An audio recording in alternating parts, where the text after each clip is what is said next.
খোরশেদ সাহেবের আগমন, খোরশেদ সাহেবের আগমন।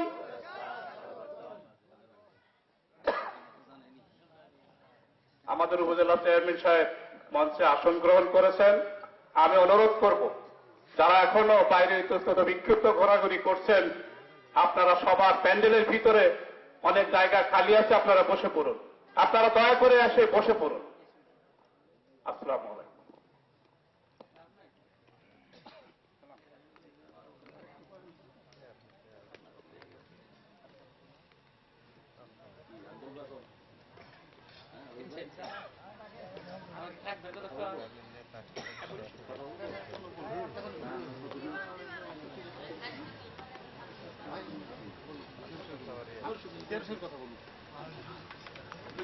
না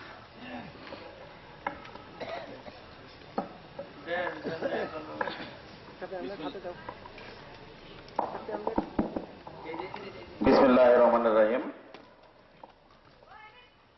ইসাপাশা আন্দারমানিক ডুবাইল যুব সমাজের উদ্যোগে এই মহতী আয়োজন, মহতী মাহফিলের সম্মানিত সভাপতি, এখানে আসলে এই আয়োজনের অতিথি কারা? এই আয়োজনের অতিথি হলেন কোরআন এবং সুন্নাহর আলোকে যারা ওয়াজ করবেন, তারাই কিন্তু ওইখানকার মূল আকর্ষণ, নাকি? কাজেই আমাদের সম্মানিত অতিথি বৃন্দের মধ্যে এখন আপনাদের সামনে ওয়াজ করছিলেন হযরতুল আল্লামা আশরাফুজ্জামান কাসেমী সাহেব, আমার অত্যন্ত শ্রদ্ধেয় ব্যক্তিত্ব, আমার পিতৃতুল্য মুরব্বিয়ান, সমবয়সী ছোট ভাইয়েরা, পর্দার আড়ালে আছেন আমার মায়েরা এবং বোনেরা, সকলের প্রতি আমার সশ্রদ্ধ সালাম, আসসালামু আলাইকুম। আমি এই অঞ্চলের যে যুবক ভাইরা এই আয়োজনটি করেছেন, তাদেরকে আমি অনেক অনেক ধন্যবাদ জানাই। যে বাংলাদেশের আজকে যারা যুব সমাজ, আগামী 5-10 বছর পরে তারা সমাজের মূল কাণ্ডারি হবেন, রাষ্ট্রের মূল কাণ্ডারি হবেন। কাজে সেই যুব সমাজ যখন ইসলামিক চিন্তা চেতনাকে ধারণ করতে চায়, ইসলামিক চিন্তা চেতনা যারা ধারণ করে তাদের নীতি নৈতিকতা কিন্তু শক্ত হয়, নাকি? ইসলামের মধ্যে ফিতনা ফাসাদ নাই, ইসলামের মধ্যে একে অপরকে কষ্ট দেওয়ার কোন সুযোগ নাই, আছে? মারামারি হানাহানি কাটাকাটি করার কোন সুযোগ নাই। অতএব এই ধারণা এই এলাকার যে যুবক ভাইরা আজকে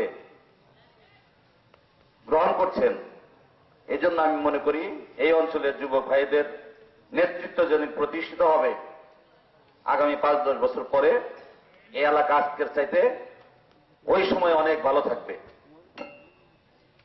আমরা সেই সব যুবকদেরকে আজকে আমরা আশীর্বাদ করি, আমরা তাদের আগামী দিনের শুভকামনা করি। আজকে আমাদের প্রধান মেহমান ইতিমধ্যে মঞ্চে আরোহণ করেছেন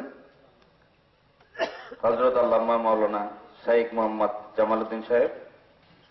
আয়োজকদের পক্ষ থেকে আমি যেহেতু এখন মাইকে আছি, আমি ওনাকে অভিনন্দন জানাই, স্বাগত জানাই।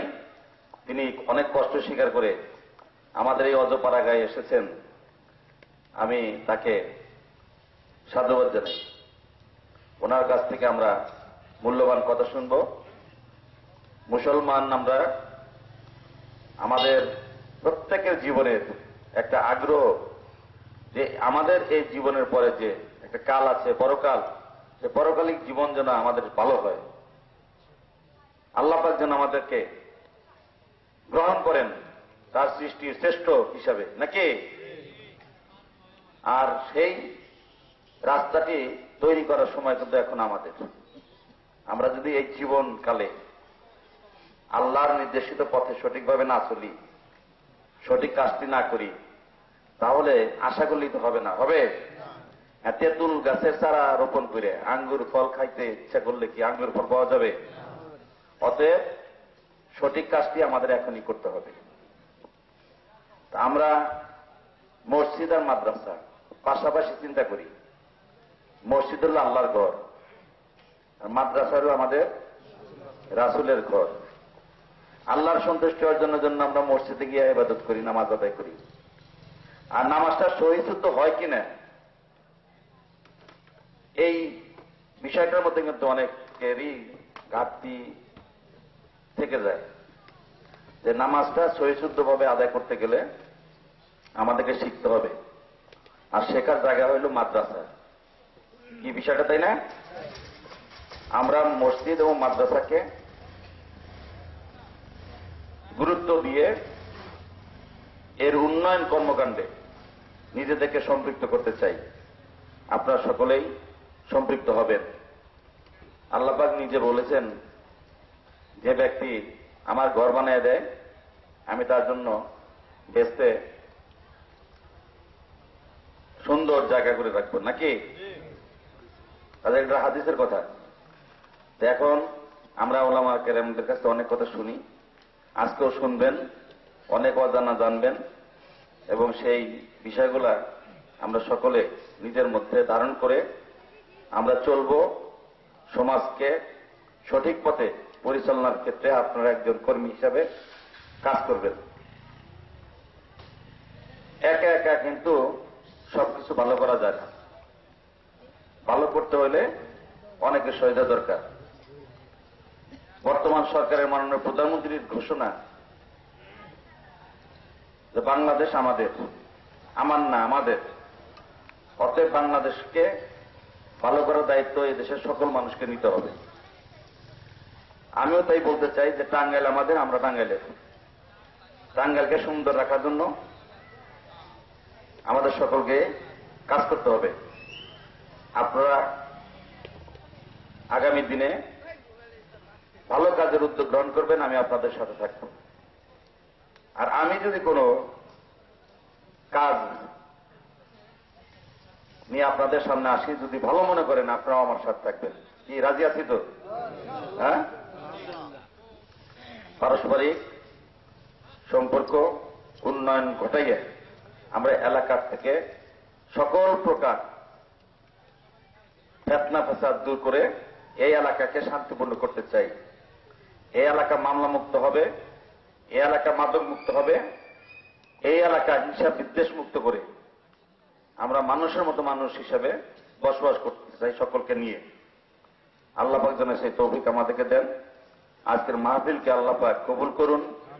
আমরা যারা মাহফিলে উপস্থিত হওয়ার তৌফিক আমাদের উপরে আল্লাহ পাক ইনায়েত করেছেন, এই উসিলায় যেন আমাদের জানা অজানা গুনাহ খাতা আল্লাহ পাক মাফ করে দেন। আজকে সকলকে আমি আবারও শ্রদ্ধা জানিয়ে আমার কথা এখানে শেষ করছি। আর যুবক ভাইয়েরা যারা উদ্যোগী, তাদের আগামী দিনের সার্বিক সফলতা কামনা করছি এবং তাদের প্রয়োজনে আমি তাদের পাশে থাকব, এই কথা বলে আমার বক্তব্য শেষ করছি। আসসালামু আলাইকুম।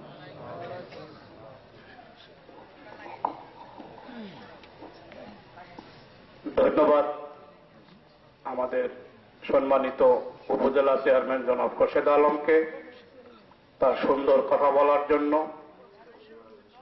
আখের এবং ইহকালের বয়ান তিনি করেছেন। এখন অসমাপ্ত বক্তব্য শুরু করছেন কোরআনের তাফসিরে।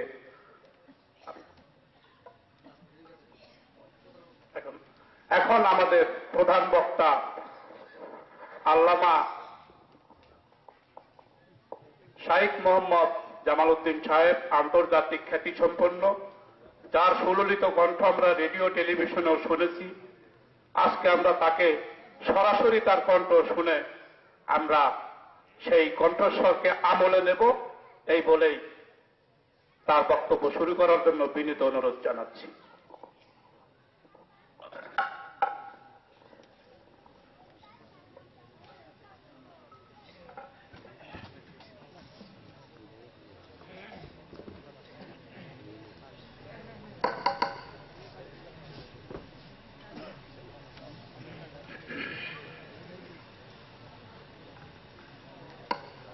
السلام عليكم ورحمة الله وبركاته.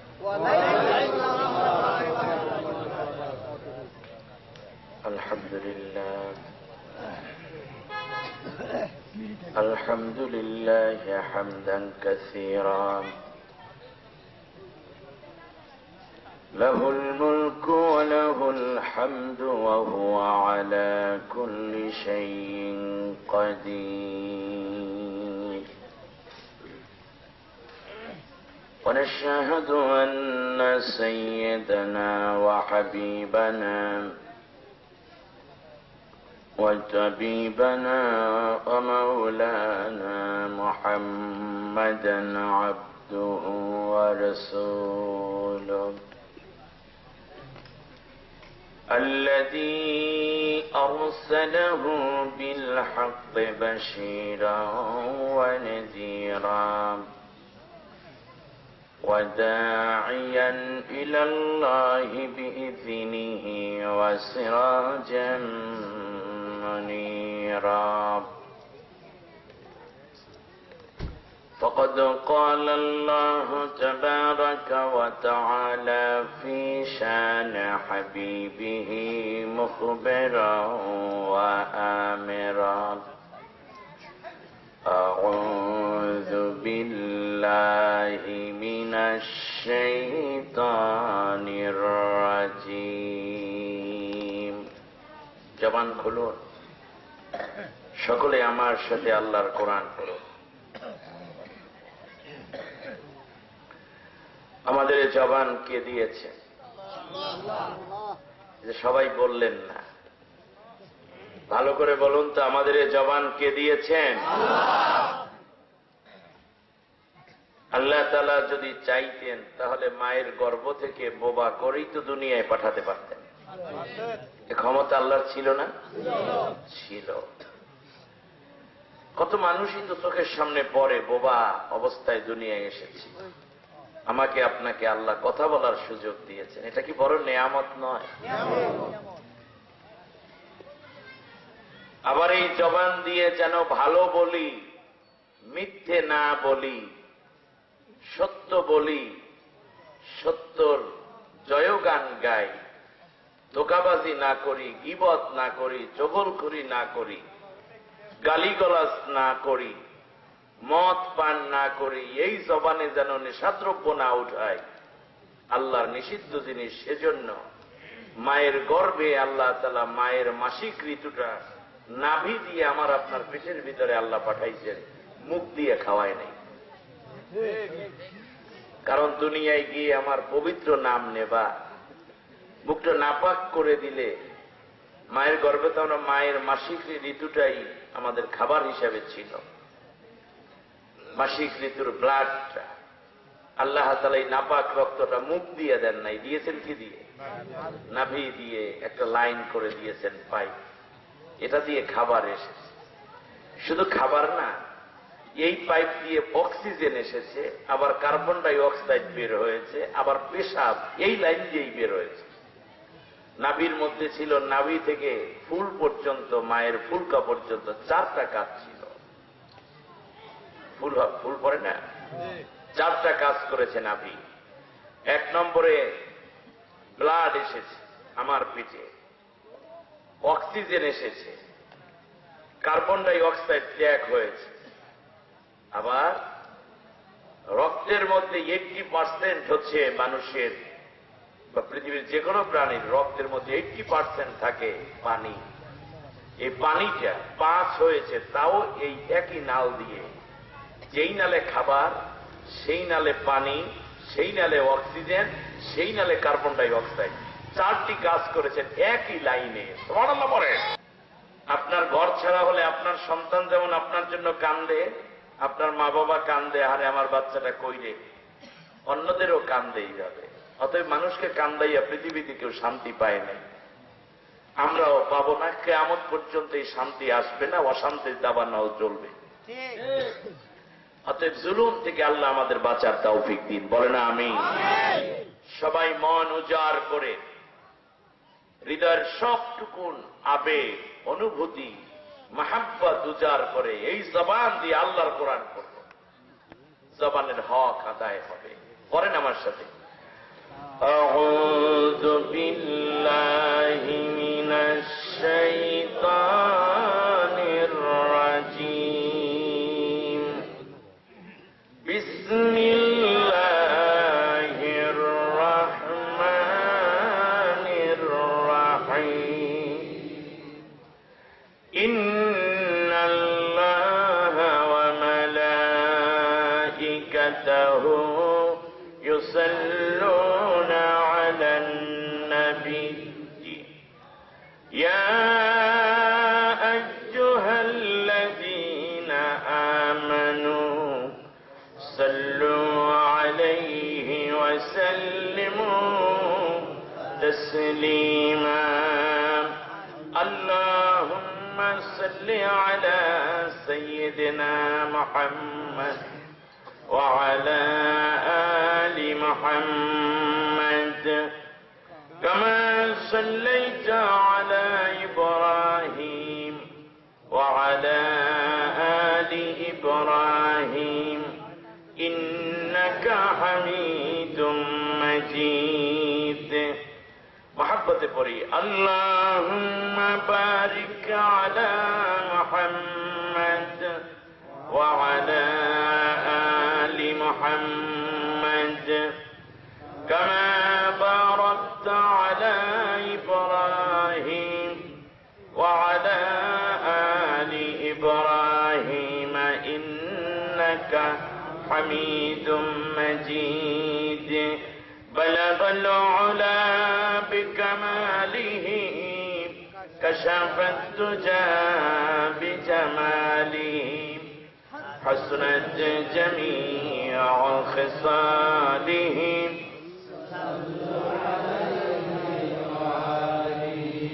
নহে সমাপ্ত কর্ম তোমার, নহে সমাপ্ত কর্ম তোমার, অবসর কথা বিশ্রামের, উজ্জ্বল হয়ে ফোটেনি কাজিয়া সুবিমল জ্যোতি ইসলামের। বালাগাল উলা কাশাফাত তুজা বিজামালিহি হাসনাত জামিউ খিসালিহি।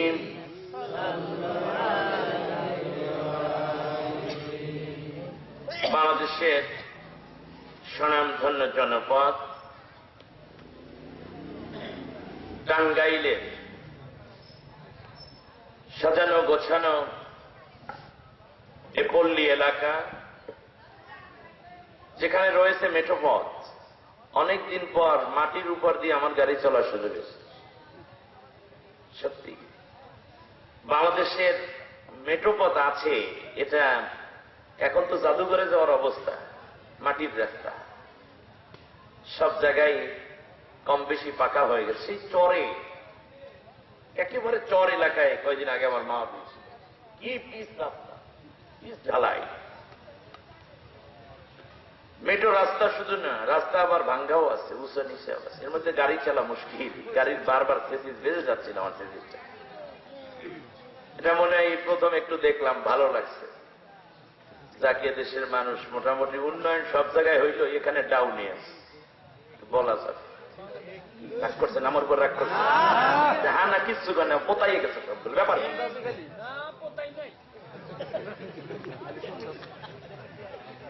আমি কি বানাই বলছি না? বাংলাদেশের সব জায়গায় উন্নয়ন হয়েছে। এখানে এসে বেতাল কে? কই মেম্বার, চেয়ারম্যান, এমপিরা কই?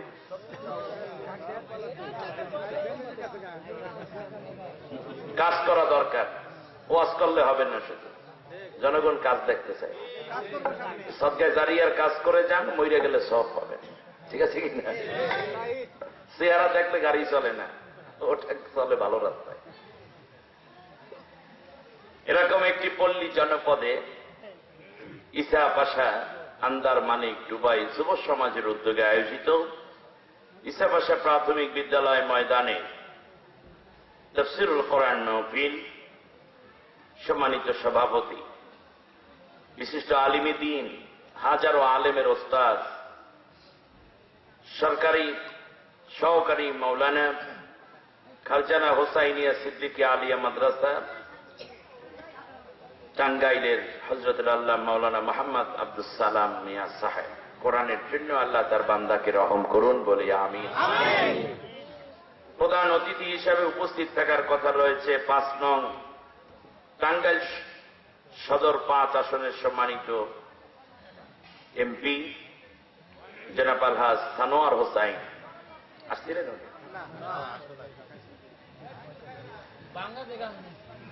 উপজেলা চেয়ারম্যান বিশেষ মেহমান হিসাবে তাশরিফ এনেছিলেন।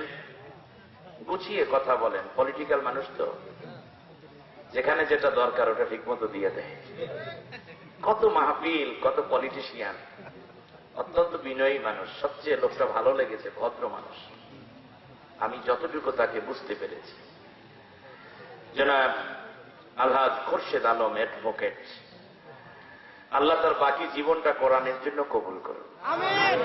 সারা জীবন রাজনীতি করলো, আল্লাহর কোরআনের প্রতিষ্ঠার আন্দোলন করলেন না। এর দ্বারা মৌলিকভাবে কোন সওয়াবের কোন রাস্তা নেই। কারণ দুনিয়ায় নবী রাসূলরা এসেছেন মানুষের আইন গড়ার বিরুদ্ধে আল্লাহর কোরআনের বিধানকে প্রতিষ্ঠা করার জন্য। আমরা যা করি আর আপনারা যা করছেন এগুলোর জন্য নবী রাসূল আসে নাই। নবী যদি আমাদেরকে দেখতো ঝাড়ু দিয়ে পিটাইয়া বঙ্গোপসাগরে ফেলাই দিতে, তোরা আমার উম্মত। আল্লাহ রাব্বুল আলামিন নবীদেরকে পাঠিয়েছেন কোরআনের হুকুম প্রতিষ্ঠা করার জন্য। যে নবী যখন এসেছে তখনই আল্লাহ কিতাব দিয়ে বলছেন আমার আইন এই বিধানের মধ্যে যা আছে সেইটা প্রতিষ্ঠা করো। আর আমরা আল্লাহটা বাদ দিয়ে মানুষেরটা প্রতিষ্ঠা করছি, তাগুতি শক্তির পেছনে দৌড়চ্ছি। নবী আমাদেরকে উম্মত বলে কিয়ামতের দিন পরিচয় না দিয়ে বরং আমাদেরকে মামলার কাঠগড়ায় দাঁড় করাবেন, আসামি বানাইয়া দিবে। সেই কথাটা আমার না, আল্লাহ বলেছেন কোরআনের মধ্যে। বিশ্বাস হয়? নিজের কাছে খারাপ লাগলে আর বিশ্বাস করেন না, এরকম রোগ আছে নাকি আপনাদের? আমাদের সমাজে কিছু মানুষ আছে, যখন নিজের পক্ষে হয় তখন মারহাবা, আর যখনই উল্টো হয় তখন নাউজুবিল্লাহ। এরকম করবেন না। কোরআন যা বলেছে আমি তা মেনে নেব, ঠিক আছে কিনা? সূরার নাম সূরা ফুরকান, সূরার নাম আয়াত নম্বর 30। وقال الرسول يا رب إن قومي اتخذوا هذا القرآن مهجورا। আল্লাহ রাব্বুল আলামিন বলেন কিয়ামতের দিন আল্লাহর সামনে দাঁড়িয়ে আমার নবী মামলা করবে, নিজে বাদী হয়ে আল্লাহর আদালতে মামলা করবে। আল্লাহ, এ হচ্ছে আমার নামধারী উম্মত, তার বক্তব্যে, তার মিছিলে, তার মিটিংয়ে, তার পোস্টারিংয়ে, তার বক্তব্যে, তার দায়িত্ব পালনের মধ্যে, তার অর্থ ব্যয়ের মধ্যে কোন জায়গায় কোরআনের পক্ষে কাজ করে নাই।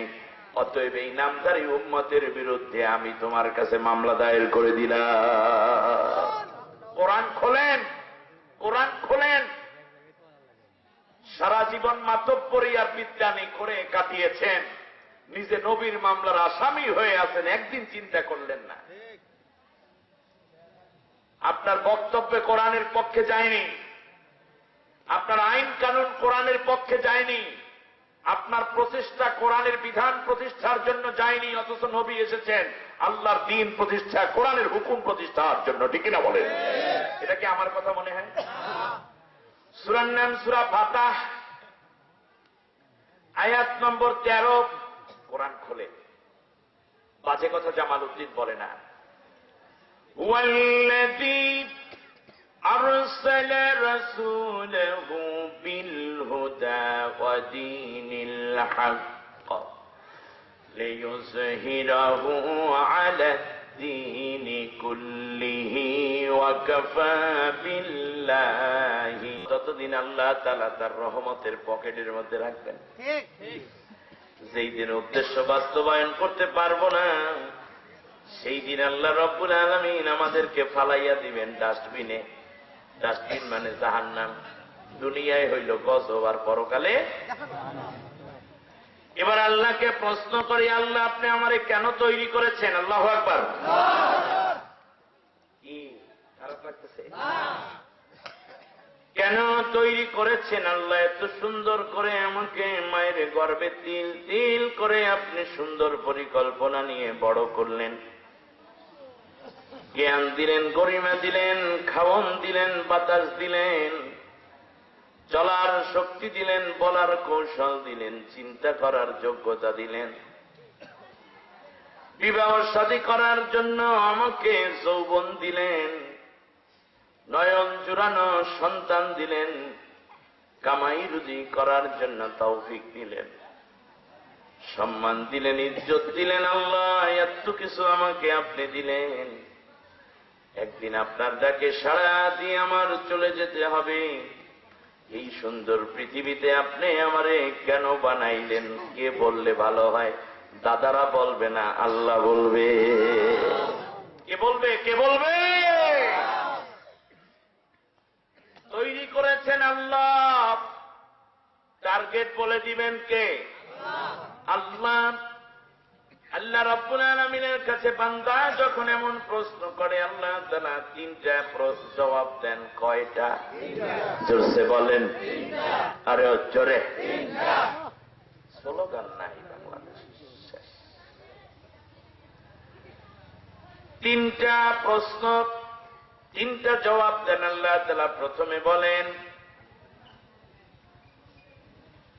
وَإِذْ قَالَ رَبُّكَ لِلْمَلَائِكَةِ إِنِّي جَاعِلٌ فِي الْأَرْضِ خَلِيفَةً। আমি পৃথিবীতে তোমাদেরকে পাঠিয়েছি খলিফা করে। যদি বলেন কি খলিফা মানে কি? ইংলিশে বলে রিপ্রেজেন্টেটিভ, মানে খলিফা। আমরা কার খলিফা? কার প্রতিনিধি? আমরা আল্লাহ না, কিন্তু আল্লাহর প্রতিনিধি।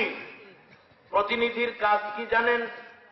প্রতিনিধির কাজ হচ্ছে যিনি বড় ব্যক্তিত্ব অথবা যিনি মহাজন মালিক, যিনি উপরস্থ, তিনি যে অর্ডার করেন সেইটা ফলো করবে, এটাই হচ্ছে প্রতিনিধির কাজ। যেমন এখানে উপজেলা চেয়ারম্যান সাহেবকে যদি এমপি সাহেব দায়িত্ব দিতেন, তুমি বলবে এই মাহফিলটার জন্য, এই স্কুলটার জন্য, এই মাদ্রাসাটা, মসজিদটার জন্য আমি 5 লক্ষ টাকা বরাদ্দ দিলাম, আসতে পারি নাই, আমার সালাম পৌঁছাইয়া দিও, দোয়া করতে বলল। এই কথা বলে যদি এমপি সাহেব ফোন দিতেন, তাহলে বলুন চেয়ারম্যান সাহেব কার প্রতিনিধি হইল? এমপি সাহেবের প্রতিনিধি। এসে কখনো নিজের কোনো কথা বলতে পারেন না। উপরের জন যেই যা বলেছেন, যা করতে বলেছেন, যেভাবে বলেছেন, ঠিক ওই হুবহু বলতে হয়। নিজে কোনো বানাইয়া কিছু করতে পারে না। তাহলে আমরা কার প্রতিনিধি? এখানে এমপি চেয়ারম্যান সাহেব এসে বলতে পারে যে এমপি বলছে 5 লাখ, উনি কি 3 লাখ বলতে পারে? কিংবা 6 লাখ বলতে পারে? যা বলছে আমরা হইলাম আল্লাহর প্রতিনিধি। এই আল্লাহর প্রতিনিধি হিসাবে আল্লাহ যা বলেছেন ঠিক সেটাই মানতে হবে, বাড়ানো যাবে না। সেই আল্লাহ কথা বলেছেন কোথায়? এখানে নিজে শুধু মানব না, বরং সমাজ জীবনে মানানোর জন্য আমাদেরকে দায়িত্ব দিয়েছেন আল্লাহ। তুই আমার খলিফা, আমি যা বলছি সেইটাই তুই করবি এবং অন্যকে করার জন্য তাকাদা দিবি, প্রচেষ্টা চালাবি। কিন্তু আমরা আল্লাহর খলিফা না হইয়া শয়তানের খলিফা হয়ে আছি। আল্লাহর হুকুম না মেনে মানব রচিত তাগুতের গোলাম হয়ে গেছে। সৃষ্টির উদ্দেশ্য বাস্তবায়িত হয় নাই। ফলে আল্লাহর রহমতের কোল থেকে পড়ে গেছে কির মধ্যে? ডাস্টবিনে, গজবের মধ্যে, পরকালেও জাহান্নাম। কি প্রতিনিধি কার? আমরা। অতএব আল্লাহর প্রতিনিধি মানে আল্লাহর হুকুমের প্রতিনিধিত্ব করা, ঠিক না বলেন? দ্বিতীয় আয়াত আল্লাহ রাব্বুল আলামিন বলেন, وَمَا خَلَقْتُ الْجِنَّ وَالْإِنسَ إِلَّا إلا ليعبدون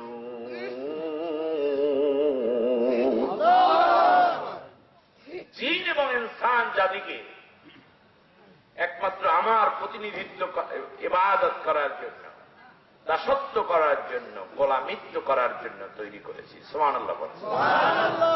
দাসত্ব, প্রতিনিধিত্ব, গোলামিত্ব হবে একমাত্র কার জন্য? আল্লাহ বললেন আমার গোলামিত্ব করবি, তাহলে মূল উদ্দেশ্য, আমার দিকে তাকান, মূল উদ্দেশ্য গোলামি করা নয়, মূল উদ্দেশ্য হচ্ছে প্রতিনিধিত্ব করা। আর প্রতিনিধিত্ব করতে হলে আল্লাহর হুকুমের আন্ডারের মধ্যে থাকতে হয়। এই জন্য ওই আন্ডারের মধ্যে থাকাকে বলে ইবাদত। সৃষ্টির উদ্দেশ্য গোলামিত্ব নয়, সৃষ্টির উদ্দেশ্য হল খেলাফত। এখানে আপনাদের বোঝানোর জন্য আগে বলি, আচ্ছা বলেন, এটাতে কাপ হবে, এটা কি বানানোর পরে যিনি তৈরি করেছেন তিনি বলেছেন, নাকি আগে কাপ কি জিনিস এটা বুঝিয়ে মিলে তারপর ডিজাইন দিয়েছেন? পরিকল্পনা নিয়েছেন সৃষ্টির পরে, এটা তৈরির পরে না আগে? আগে যেই কাজটা করেছেন সেইটাই হলো সৃষ্টির মূল উদ্দেশ্য। এটা তো গ্লাসও হইতে পারত, এটা তো মগও হইতে পারত, এটা কাপ বানাইছে কি সৃষ্টি করার পরে, নাকি সৃষ্টির পরিকল্পনা নিয়ে যা বানাইছেন সেইটাই কাপ হয়েছে? এই জন্যই শুনুন, আমাকে সৃষ্টির আগে যেই পরিকল্পনাটা আল্লাহ বলেছেন ওটাই হলো সৃষ্টির মূল উদ্দেশ্য।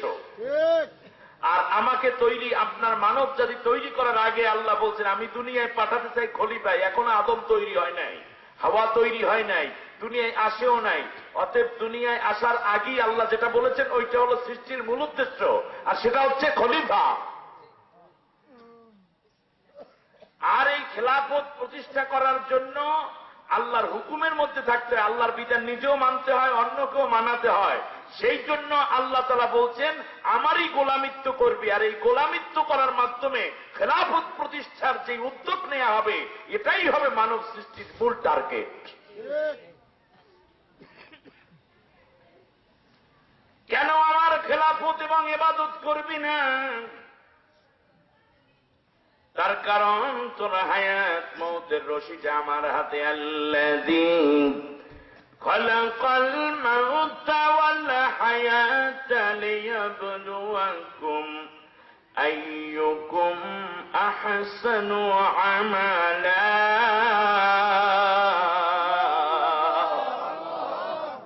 আমি আল্লাহ তোর মাউত এবং হায়াত সৃষ্টি করেছি।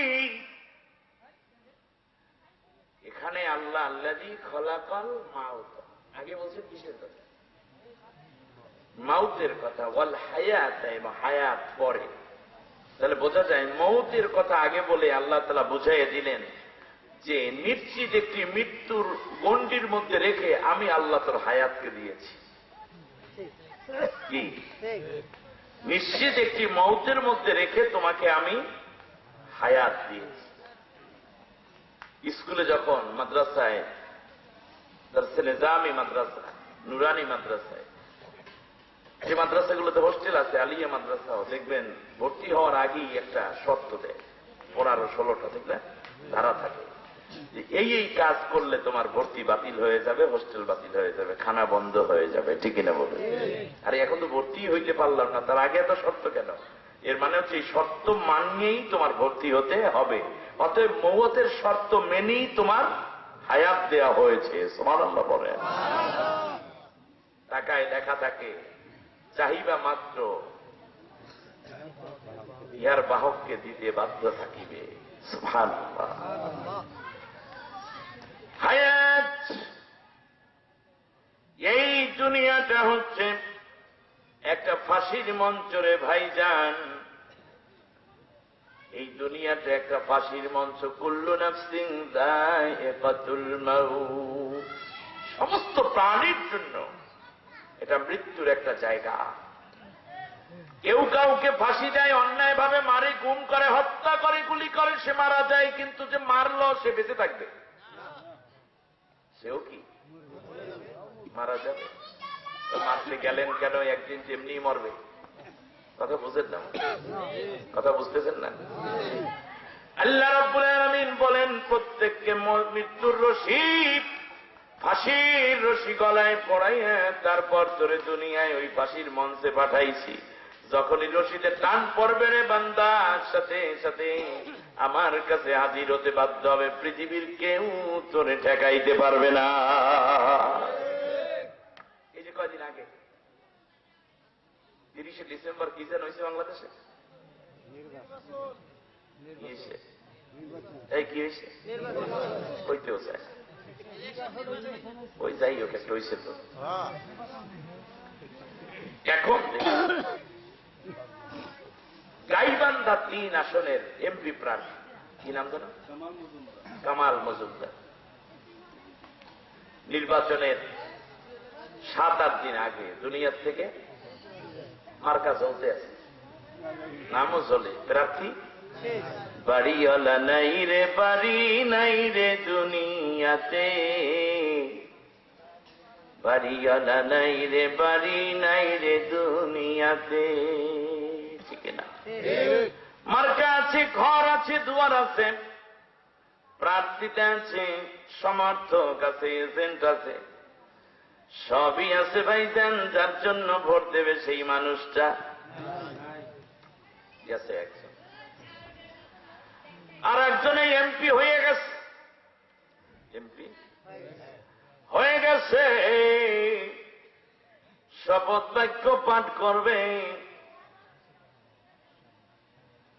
শপথের মঞ্চে আসতে পারল না, মৃত্যুদেহ লন্ডন থেকে হাজির। কি জানো? সব খবর রাখে যান, শুধুমাত্র মুখ খুললে কইতে পারে না। আমি বুঝি যন্ত্রণা আছে, যে ওটা আমি বুঝি। আল্লাহ বুঝাইয়া দিলেন, দুনিয়ার মানুষ খেয়াল করে দেখ, এই হইল তোর জীবন, এই হইল তোর হায়াত। হায়াত হচ্ছে একটা প্রিপেড সিস্টেম।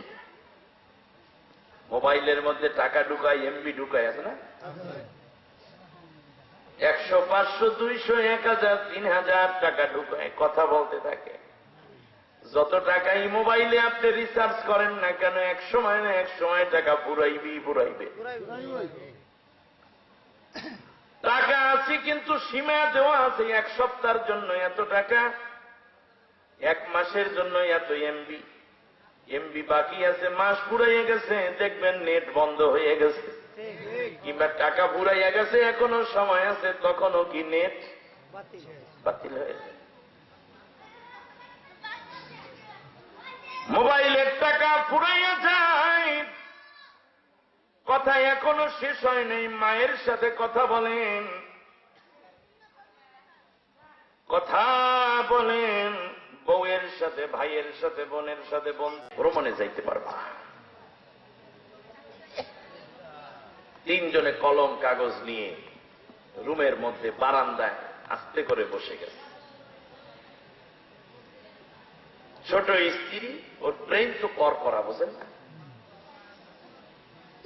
তার নাম হল নূর জাহান, মতান্তরে জাহানারা। ওনার নাম হইল শাহজাহান। শাহজাহান মানে হচ্ছে দুনিয়ার বাদশাহ, আর ওনার নাম হইল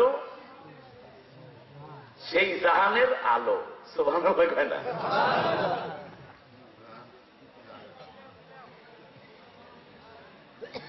লিখছে 2 লাইন, বলবো? ফার্সি কথা। তু আয়েশা জাহান, তু আয়েশা জাহান, জাহান বাবগীর, জাহারা বদিগার মধ্যে আয়ে আমি। ও বাদশা, দুনিয়ার বাদশা তুমি, আমার নাম দুনিয়া, জাহান মানে দুনিয়া। বাদশাহিত্য করো দুনিয়ায়, আমি হইলাম দুনিয়া। দুনিয়ারে ঘরে রাইখা কোথায় ভ্রমণ করতে যাবা? দুনিয়া ছাড়া তো 1 কদমও ভালাইতে পারো না। দুনিয়ার সাথে না নিলে কোথায় বাদশাহিত্য, কোথায় ভ্রমণ, কোথায় কি রে বাদশাহ? অতএব জাহানকে সাথে নাও, তাহলেই তো সব জায়গায় তোমার আনন্দ ফুর্তি এবং সব জায়গা খোলা থাকবে। জাহানের ঘরের মধ্যে আটকাইয়া রাখলে কোথাও পা ফেলার সুযোগ নাই। বাদশা চিন্তা করলো, গিলু তো মাথা ভরা, নম্বর দিল একটু মুস্কি হাসি দিয়া 10-এ 10। মনে মনেও চাইছিল ছোটটারে নিতে, খুব খুশি। এই যে আবার দেখতে মাইজেরাই ওই কোনায় বসে, ও নম্বর 10-এ 10 দেওয়া হয়ে গেছে। মেসোজনার নাম ছিল হায়াতুন্নেসা। নাম কি? হায়াত। উনি আবার একটা চমৎকার ছন্দ লেখছে, যাহারা খুশ মিলে, যাহারা খুশ মিলে अगर ना हयात, वलेकिन बबोयत बहरहल हयात।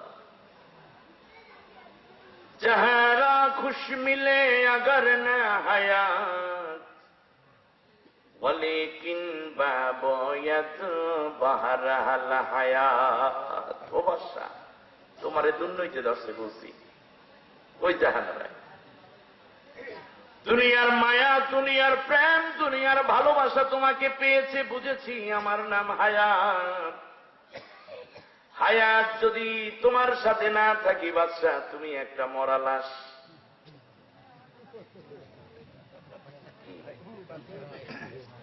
হায়াত যদি সাথে না থাকে একটা মরা দেহ রে বাদশা, মরা দেহের বাদশাহিত্যেরই বা কি আছে, ভ্রমণেরই বা কি আছে? দাফন কাফন ছাড়া কোনো উপায় নেই। অতএব জাহানের মধ্যে যে জায়গায় শান্তিতে থাকো অশান্তিতে থাকো না কেন, হায়াত যদি সাথে থাকে তবুও তো বাইচা থাকবা। আমারে যদি রাইখে যাও বাদশা, তাহলে তুমি মরা লাশের কোনো দাম নাই। বাদশা চিন্তা করলো, কথা তো ভালো, 10-এ 10। বড়জনে চিন্তা করছে এইবার কাম উল্টা করতে আছে, তা হচ্ছে মনে হয় 2 জনারে নিয়ে যাইবে, আমারে রাইখে যাইবে। বুড়ি মানুষ, আমারও তো যাওয়ার অত শখ নাই, কিন্তু সতীনী রিস কেমনে রাখি, বুঝেন না? মইরা যাইতে আছে, শেষ হয়ে যাচ্ছে, এরপর বোঝা মাইরে কথা কয় সতীন নারী। বাদশা যেহেতু জ্ঞানের প্রতিযোগিতা নিচ্ছে, জ্ঞান বুঝা বাদশারে বুঝাইয়া দেব যে মরিচ পাকলে জাল ধরে। কমপক্ষে এই জিনিসটা বাদশারে বুঝামু, যাইতে তো পারবো না, যাওয়ার নিয়ত নাই, তবু একটু প্রতিযোগিতা দিয়ে ফার্স্ট হইতে চাই। ওনার নাম হচ্ছে ফানা বিবি। নাম কি? ফানা। উনি দেখছেন, জাহানো হায়াত হুমা বেওয়াফা, জাহানো হায়াত হুমা বেওয়াফা, ফনারা তলব কুন কে আখির ফানা। ও বাদশা, তুমি যদি দুনিয়ার মায়ায় পড়ো, ওই জাহানারার মায়ায় পড়ো, হায়াতুন্নেসার প্রেমে পড়ো, এই দুনিয়ায় একদিন নিশ্চিত ধ্বংস হবে রে বাদশা। যতই চেষ্টা করো না কেন, হায়াত একদিন মৌতে পরিণত হবে। হায়াত একদিন, জাহানও থাকবে না, হায়াতও থাকবে না বাদশা। শেষবারে যে তোমার সাথী হবে অনন্তকালে, তার নাম হইল ফানা। অতএব হায়াতের মায়ায় পড়ে, জাহানের প্রেমে পড়ে, ফানার কথা বলে যেও না। ফানাই শেষ কথা, ফানাই প্রথম, ফানাই শেষ। বর্ষা 3টা কাগজ পড়ে চোখের পানি ছেড়ে দিয়ে বলল, প্রাণের স্ত্রী, আরে আমার জ্ঞানের চক্ষু খুলে দিয়েছ, আয় আয় আয়, এই বাদশাহিত্য তোরা নিয়ে যা।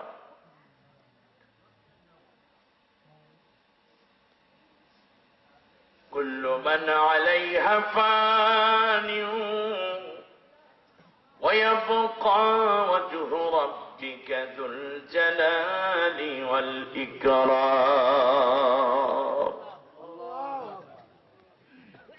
তোমার মতো কত বাদশা এভাবেতে আসিয়া ভবের রঙ্গ করিয়া ভঙ্গ মাটিতে গেছে মিশিয়া, ঠিক না? বাকি থাকিবে শুধু মহান মহিয়ান, কি নেয়ামত স্বীকার করো সেই প্রভুর দান। فبأي آلاء ربكما تكذبان।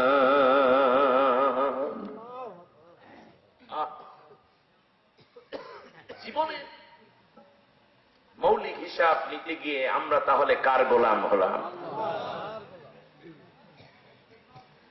আপনি আব্দুর রহিম, আব্দুল করিম, জামাল উদ্দিন, কামাল উদ্দিন, আব্দুল গফফার, আব্দুল সত্তার, সুমন মিয়া, ক্ষিতিশ চন্দ্র রায়, যতীন্দ্র মোহন বাগচি, আবু বকর, আব্দুর রহিম, আমর আলী, যাই বলেন না কেন, ফাতেমা বিবি, খালেদা বিবি, হাসিনা বেগম, রওশনারা, বিলকিস বেগম হইতে শুরু কইরা যাই কও না কেন, সবাই কার গোলাম? আমরা যদি সারা জীবন বলি আল্লাহ আমি তোমার গোলাম, আমি তোমার বান্দা, আমি তোমার বান্দি, এটা ভালো হয় নাকি? আল্লাহ যদি একবার ডাক দিয়ে বলেন তুই আমার গোলাম, কোনটা ভালো?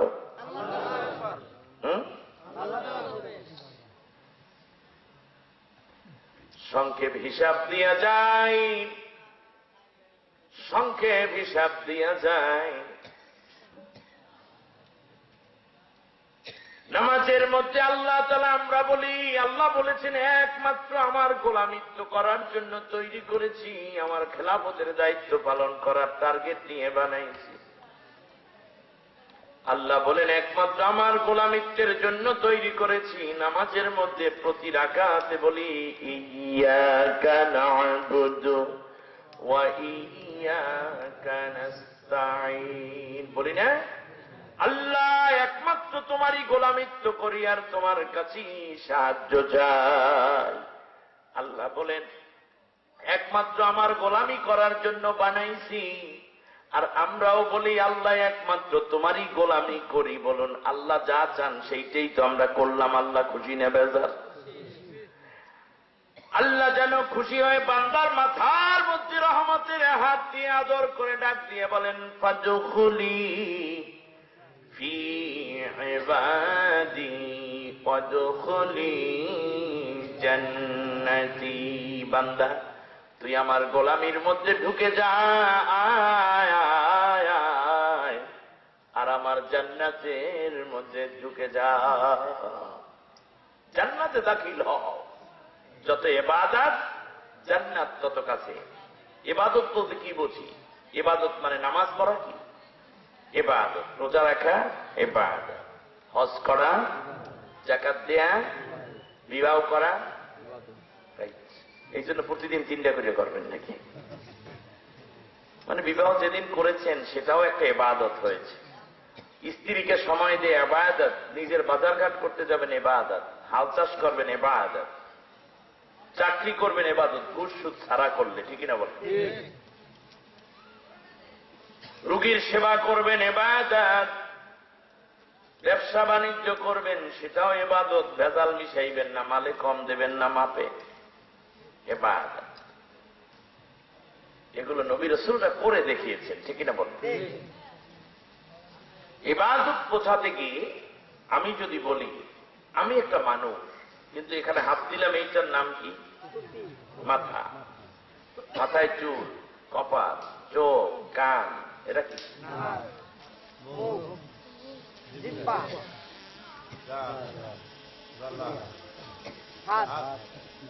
এমনি করে অঙ্গ বলবেন, ওই মানুষ নামের কোন অঙ্গ নাই। মানুষ নামের কোন অঙ্গ আছে? সব মিলে হয় মানুষ। ঠিক তেমনই নামাজ, রোজা, হজ, যাকাত, স্লোগান, মিছিল, মিটিং, মাহফিল, সভ্যদারি, সভ্যজারি, পোস্টারিং, মাইকিং, ব্যবসা বাণিজ্য, গম নিদ্রা, স্ত্রী সহবাস, বাচ্চা লালন, বাচ্চা দেখা, হাল চাষ করা আল্লাহর রঙে। তাহলে অহংকার করার কারণ কয়টা পেলাম? তিনটা। এক নম্বরে কি? টাকা পয়সা। দ্বিতীয় পাইলাম ইবাদত। তৃতীয় পাইলাম ইলম। চতুর্থ হইল ক্ষমতা। চতুর্থ কি? এতদিন রাস্তায় পরে একটা ছেলে তুমি ছিলে, হঠাৎ করে দল ক্ষমতায়, তোমার দেশে সেক্রেটারি, কারণ তুমি কোপাকুপি করতে পারে ভালো, ঠিক না? বিড়ি সিগারেট ভালো টানতে পারো, ইয়ে বা মুখে বানাই দিচ্ছে সেক্রেটারি। যা গালিগলাজ করে এর বাড়ি ভাঙ্গো, ওর দোকান ভাঙ্গো, এর কান ধরো, এর কোপ মারো, তুমি লিডার হয়ে গেছো। ক্ষমতার দম্ভ। পথে পড়া মানুষ কিছু ছিল না, আজকে ক্ষমতা মানুষ চেনে না। দেশের মধ্যে সবচেয়ে শ্রেষ্ঠ আলেমদেরকে জেলে ঢুকাও, মারো, হত্যা করো। অহংকার, কাউরে পাত্তা দেয় না, এটা ক্ষমতার অহংকার। কিন্তু মনে রাখতে হবে, আল্লাহর গোলাম যারা, তারা ক্ষমতা দেয় কিন্তু অহংকার করে না। সুলাইমান আলাইহিস সালাম তাম পৃথিবীর বাদশা, তাম দুনিয়ার বাদশা। সলিমতি এই এক করা জমিনের বাদশা না, তাম দুনিয়া। শুধু বাংলাদেশ, শুধু আমেরিকা, শুধু লন্ডন নয়। বিয়ের বয়স হয়েছে, দাউদ আলাইহিস সালামের সন্তান। সুবহানাল্লাহ বলেন। পৃথিবীতে আল্লাহ তাআলা কোন যুদ্ধ বিগ্রহ ছাড়া রাজত্ব দান করেছেন এই সুলাইমান আলাইহিস সালাম। যেহেতু এজন্য আল্লাহ তাআলা তাকে দ্বীন প্রচারের জন্য কোনো কষ্ট লাগে নাই, এই কারণে সব নবীদের শেষে তিনি যাবেন জান্নাতে, আর নবীজি প্রথমে যাবেন, কারণ দ্বীনের জন্য নবী বেশি কষ্ট করেছেন। অতএব যারা দুনিয়ায় আল্লাহর কোরআনের হুকুমাত প্রতিষ্ঠার জন্য বেশি কষ্ট করে, তারা আগে জান্নাতে যাবে। আর যারা বৈশা বৈশা পেট মোটা করে, আপেল সুবহানাল্লাহ, আলহামদুলিল্লাহ, আল্লাহু আকবার, এগুলো সবাই শেষে আছে। আগে জান্নাতে যেতে চান? আল্লাহর কোরআনের পক্ষে কথা বলুন, ময়দানে ভূমিকা রাখুন, আল্লাহ কবুল করুন, বলেন আমিন। সাহাবীরা এই কাজগুলো করেছেন বিদায় তারা দুনিয়ায় বসে জান্নাতের সার্টিফিকেট পেয়েছেন। আমার ভাইয়েরা, ক্ষমতা আসবে কিন্তু অহংকার করা যাবে না। দাউদ আলাইহিস সালামের পরে সুলাইমান আলাইহিস সালাম রাষ্ট্রপ্রধান, বড় হয়েছে, বিয়ে করবে। কে না চায় সুলাইমানকে মেয়ে দিতে? যেমন চেহারা, তেমন জ্ঞান, তেমন বাদশাহিত্য। এক পর্যায়ে অনেক দূর দরাজ থেকে প্রস্তাব আসে, তিনি বলেন দেখো আরো ভালো পাও কিনা, আরো ভালো পাও কিনা। তো অনেক দূর পর্যন্ত পৌঁছে পৌঁছে শহর এলাকায় বুঝে গেছে। সেই সময় তো আর মোবাইল ছিল না, টেলিভিশন ছিল না, পেপার পত্রিকা, ফেসবুক ছিল না। এক কথা দুই কথা চলতে চলতে বিকেলবেলা বেদে, বেদে বুঝেন, মাছ ধরে নৌকায় থাকে, এরকম তরে, মানে স্থলেও তাদের ঘর বাড়ি থাকে না। বিকেলবেলা মা যুবতী মেয়ে চুলের মধ্যে তেল দিয়ে চিরুনি করে বেনি করে দিচ্ছে, আর বলতেছে, মা শুনছিস কি মা, সুলাইমান পয়গম্বর বিয়ে করবে কিন্তু উপযুক্ত পাত্রী পায় না, এই জন্য বিয়ে লেট হচ্ছে। আমরা দোয়া করি আল্লাহ যেন সুলাইমান পয়গম্বরকে ভালো বউ দেয়। কারণ বাদশা যখন ভালো হয়, দেশের মানুষ তখন তার জন্য কল্যাণ কামনা করে। আর বাদশা যখন জালেম হয়, জালেমা হয়, তখন নামাজ পড়ে কান্দে, আল্লাহ শয়তান কবে নেবে এটা কই এলো আগে।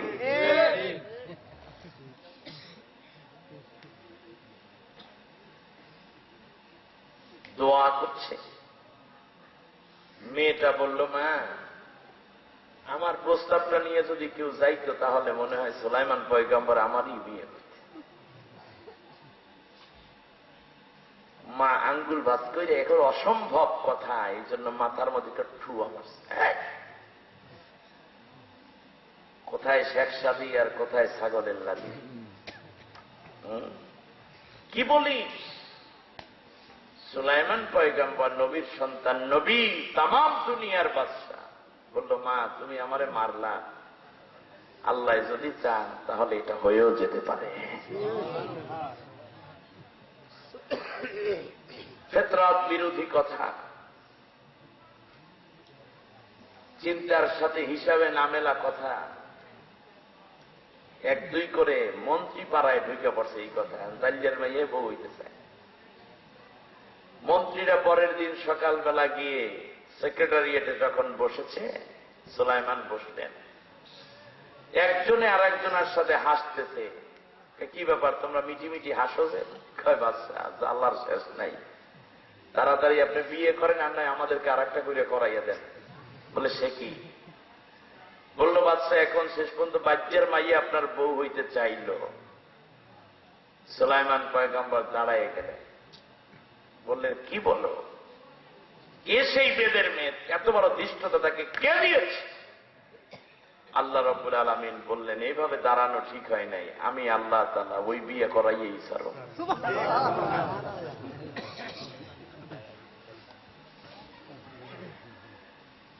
একটা দীর্ঘ ঘটনা বললাম না, আর একদিন বলবো ইনশাআল্লাহ। সুলাইমান পয়গম্বরকে আল্লাহ ওই মেয়ে বিয়ে করাইয়েছে।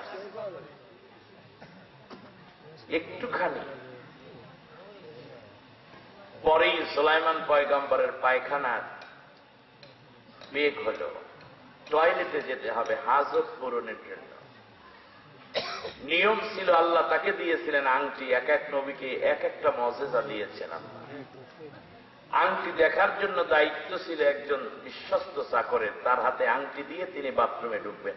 পায়খানা প্রস্রাবের সময় আংটি ব্যবহার ছিল নিষিদ্ধ। সুলাইমানের সুরাত ধরে আজকে পায়খানায়ও লেট হচ্ছে, সময় অনেক সময় লাগে না, আধা ঘন্টাও লাগে যায়। ফাঁকে শয়তান এসে, বদজিন এসে বলছে কই দেও আংটি। ও তো দেখতেছে সুলাইমান, আসলে সুলাইমান নাম্বার 2, নকল সুলাইমান। আংটি নিয়ে রাজপ্রাসাদে ঢুকে মন্ত্রীদেরকে বলছে, শোনো, দেশের মধ্যে নকল সুলাইমান ঢুকে গেছে, দেখতে আমার মতোই, কিন্তু আংটি তো নাই। বলেন তো দেখি, আংটিটা নেছে যে, এটা কি ইনসাফের সাথে নেছে না 2 নম্বরই করে নেছে? এখন যে চেয়ারে বসে ওই কি 1 নম্বর না নাম্বার 2? এখন 1 নম্বরের কইটি আছে, ও হইল নাম্বার 2, আমি হইলাম 1 নম্বর। কিছু করার আছে? আংটি হেরাতে ক্ষমতা তার। কথার শত্রু কথা, গাছের শত্রু কথা। খেয়াল করেন, আস্তে করে মন্ত্রীদেরকে বলল, গোয়েন্দাদেরকে বলল, পুলিশ র্যাবদেরকে বলল যে 1 নম্বর সুলাইমান তো আমি, ওরা যদি আসে তাই ধৈর্য আগে কিলাই এলবি, তারপরে কথা সুলাইমানে আসতে দিবি না। যদি ওই 2 নম্বর সুলাইমান জোর করে আংটি নিয়ে যায়, তাহলে কিন্তু এই রাষ্ট্র আর আমি রক্ষা করতে। প্রশাসনের সবাইকে লাগাইয়া দিতে, নিজে 2 নম্বরই করে আসিয়া 1 নম্বর সুলাইমানের বিরুদ্ধে। ঠিক কিনা কথা? সবাই রেডি। ঘন্টাখানিক পরে সুলাইমান উজু টুজু করে আইসে কই রে গেলি কই, আমার আংটি দেখায়। ও আপনি তাহলে নাম্বার 2, সামনে যান, খবর আছে। বলে মানে একটু আগে 1 নম্বর সুলাইমান আংটি নিয়ে গেছে, মানে ঘোষণা হয়ে গেছে 1 নম্বর সুলাইমানের হাতে আংটি। আসলে ওইটা হইল বদ, হইল 2 নম্বর। 1 নম্বর তো বাথরুম থেকে বাইরেই কি পারে নাই এখনো।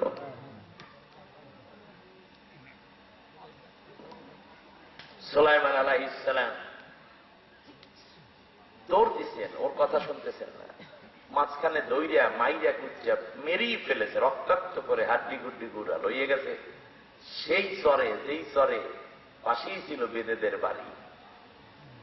বাচ্চার বাবা, বাচ্চা বেটা, ওই মেয়ের বাবা, আরো জেলেরা সবাই নদীতে মাছ ধরে, সাগরে উঠতেছে। হঠাৎ করে দেখে 1 খণ্ড মেঘ তাকে ছায়া দিচ্ছে। নবীদেরকে মেঘে ছায়া দেয়। কাছে গিয়ে দেখে রক্ত ভেজা শরীর, হুশ আছে কোন রকম। উঠাইয়া পানি মাথায় দিলেন, গামছায় পানি মিশে গেছে, রক্তগুলো মুছলেন। কিছুক্ষণ পর সুলাইমান হুশ হয়েছে, জিজ্ঞেস করে যে আমাকে মারলো কে? লোকটা বলতেছে যে বাবা, আমি তোমার গায়ে একটা ফুলের টোকাও দেই নাই, আল্লাহর কসম, সুলাইমান পয়গম্বরের দোহাই, কে যে মারছে তা আমি জানি না। জিবরিল আলাইহিস সালাম আইসা শরীরে হাত দিয়েছে, সুস্থ হয়ে গেছে, কিন্তু এখনো ক্ষতগুলো অত অসুস্থতা যায়নি। লোকটা জিজ্ঞেস করে, জেলে জিজ্ঞেস করতেছে, বাজান তোমার নাম কি? নাম তো জানে না, কিন্তু সুলাইমান বলতেছে না বলতে পারি না। বলতে পারি না মানে নাম জানি, কিন্তু আমি যদি এখন বলি আমি সুলাইমান পয়গম্বর, তাই তো লাড়ি দিয়ে আবার শুরু করে বইটা দিয়ে পিটাইবে। সুলাইমানের মারে কেবে না, 2 নম্বরই করবি না। দ্বিতীয়বার জিজ্ঞেস করলো, তাই তোমার বাবা মার নাম কি?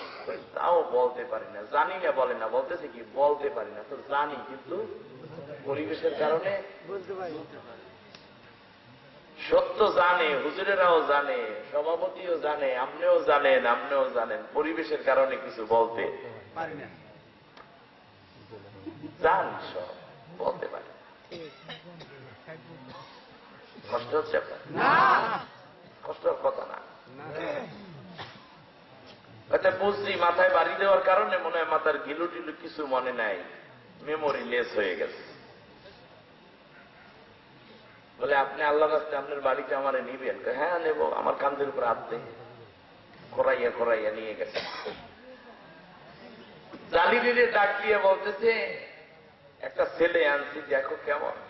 2 দিন 5 দিন 7 দিন যায়, এরপর আস্তে আস্তে সুস্থ হয়েছে। কিন্তু মজার ব্যাপার যে এই দিন থেকে জেলের ঘরে সুলাইমান পয়গম্বর, সেই দিন থেকে তার জালে মাছ বাঁচতেছে আগের চেয়ে 1000 গুণ বেশি। আগে যদি পাইতো 5 কেজি, এখন পায় 5 মণ। আগে যদি পাইতো মাছ, ইলিশ মাছ 10টাই, এখন পায় 10,000। ওরে মাছ রে, তাড়াতাড়ি করে আরো জাল জোগাড় করছে, নৌকা জোগাড় করছে, নৌকারে ট্রলার বানাইছেন, নৌকার পিছে পাখা লাগলেই তো ট্রলার হয়ে যায়। কাজের লোক দরকার। ডাক দিয়ে বলতেছে, বাজান তুমি একটা কাজ করো, তোমার তো কোনো কাম নাই, মা বাবা নাই, ভাই নেই, বোন নেই, জায়গা নাই, জমি নেই, ঘর নাই, দুয়ার নেই, পয় নেই, পরিচয় নেই, তার চেয়ে কাজ করো, আমার কাজের লোক দরকার, আমার সাথে থাকতে রাজি আছো? সুলাইমান পয়গম্বর চিন্তা করলো কোনো জায়গা হতো নাই, কাম করে খাওয়াই ভালো। এপার ভাঙ্গে ওপার গানে, এই তো নদীর খেলা, সকাল বেলার ধ্বনি রে তুই ফকির সন্ধ্যা বেলা। প্রধানমন্ত্রী জেলে, প্রেসিডেন্ট জেল খাটে, ঘরবাড়ি ছাড়া হয়, এটাই ইতিহাস। আজ যারা আছে তাদের পরিণাম যে ওই রকম হবে না তার গ্যারান্টি না।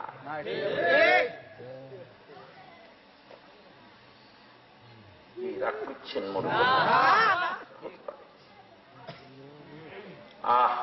যাচ্ছে।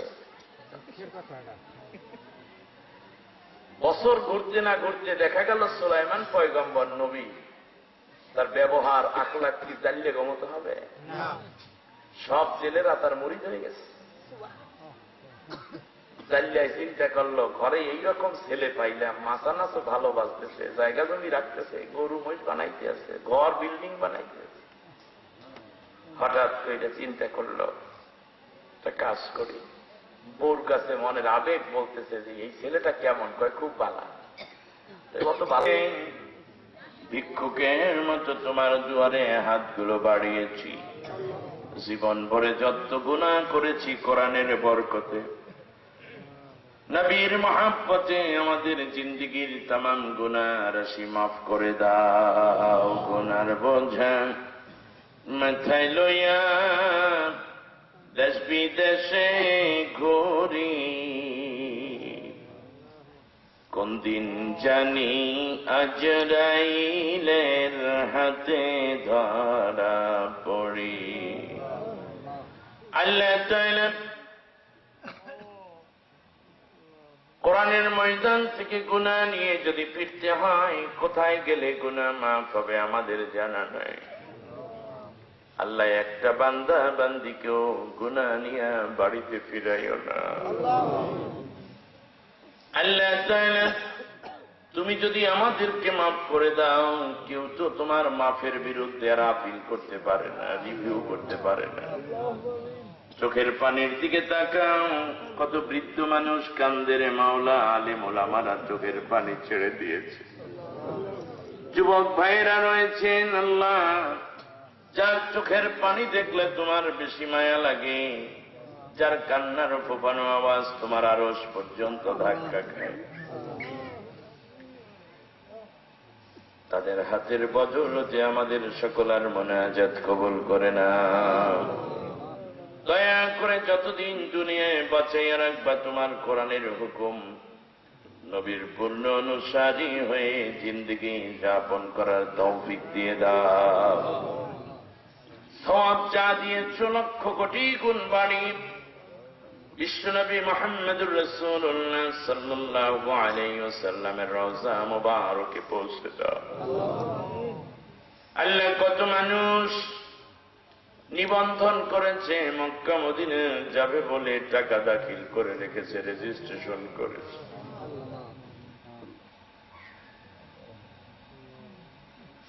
গরিব দুঃখী কাঙ্গাল আফসোস করে বুক ফাটায়, কেঁদে বুক ভাসায়, মক্কা মদিনা যাওয়া হলো না। আল্লাহ তাআলা টাকা তো দাখিল করতে পারি না, তোমার কুদরতি হাতে 2 ফোঁটা চোখের পানি উঠাইয়া দিলাম।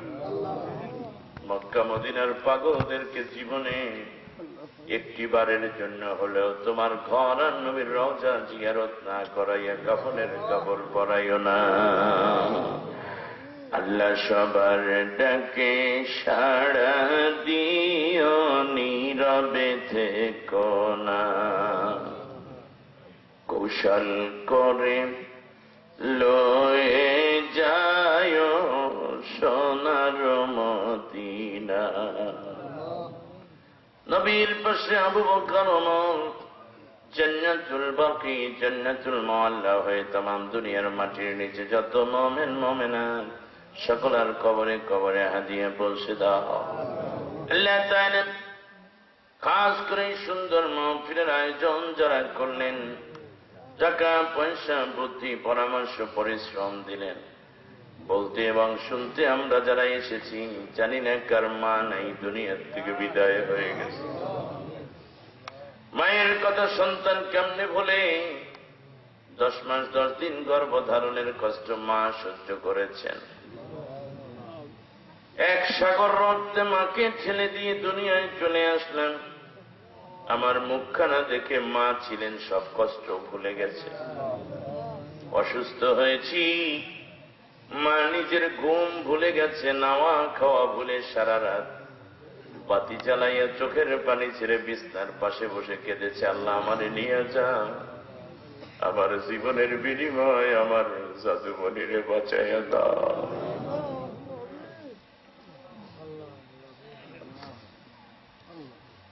লদিন বাড়ি যাওয়ার সময় মাই কান্ত, জিজ্ঞেস করেছি মা কি হয়েছে, কান্দেন কেন? বলতো, বাবা তুই দূরে গেলে আমার মন মানে না, বুঝবি না রে বাজার। নতুন বই কিনে দিতে গিয়ে মা অনেক সময় ঈদের দিন নতুন কাপড় লইতে পারে না। পরীক্ষা দিয়ে এসে দেখতাম মা কিছু খায় না। জিজ্ঞেস করেছি মা কি হয়েছে, খান না কেন?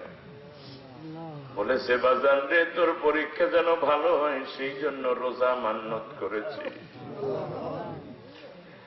পরীক্ষা ভালো হলো, রেজাল্ট ভালো, চাকরি ভালো, বেতন ভালো, মায়ের জন্য আর ভালো চাদর দেয়া হলো না, ভালো খাট বানাইয়া দিতে পারলাম না।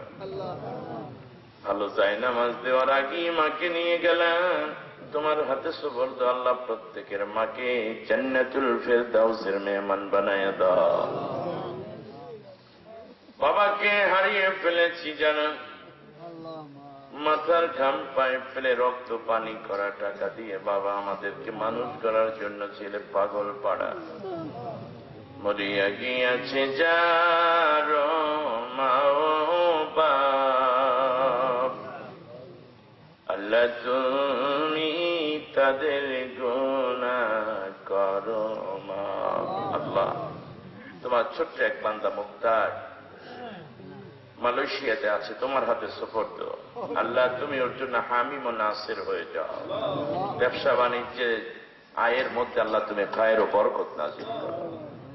আল্লাহ তার মা বাবাকে তুমি নেক হায়াত দান করো। ওর একটা ভাই অসুস্থ, আল্লাহ তুমি তাকে সুস্থ করে দাও। অত্র এলাকায় যত মূর্তিগান সবর কবর আযাব তুমি মাফ করে দাও।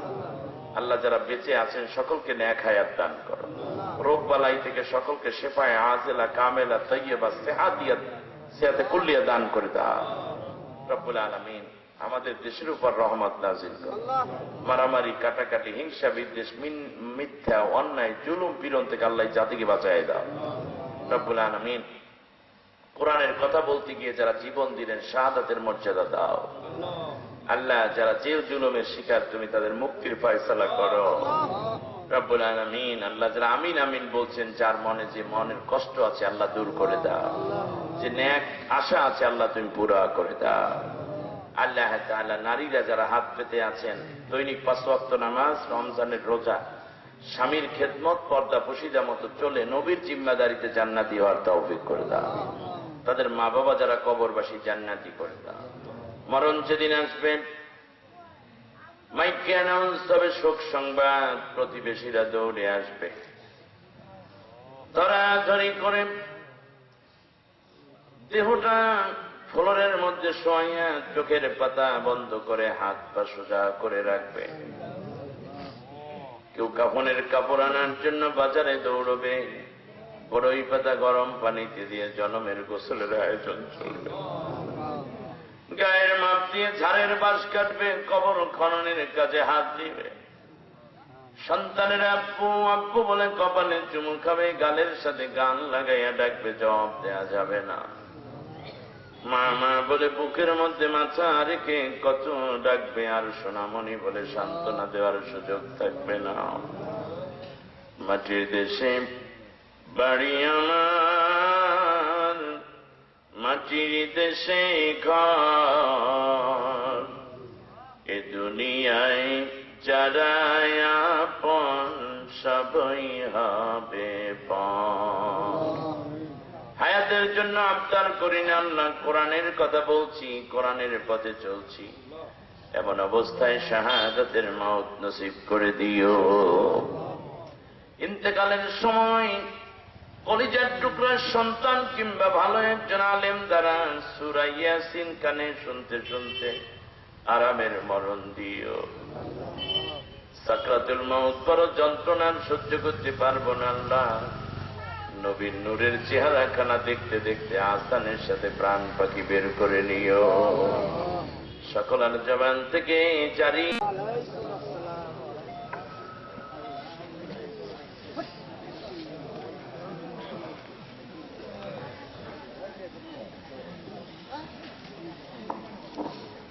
মাশাআল্লাহ। আজকের মাহফিলের